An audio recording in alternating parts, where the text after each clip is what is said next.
Annyeonghaseyo!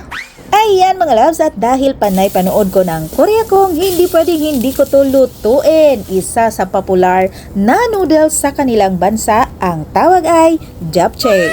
Of course, ang aking japchae lulutuin ko ng Filipino version.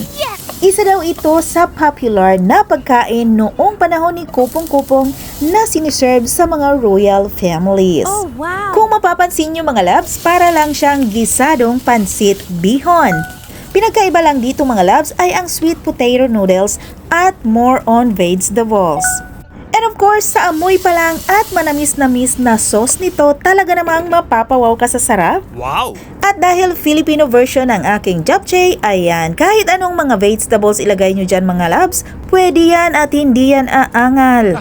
Importante sa ating japchae, ang sauce mga loves na dapat makuha nyo ang timpla. At syempre ayoko ng sesame seeds so hindi ako naglagay. At dahil ayokong kumain ng malamig na pagkain, minix ko siya in a low fire kasi sa kanila minimix yan ng walang apoy.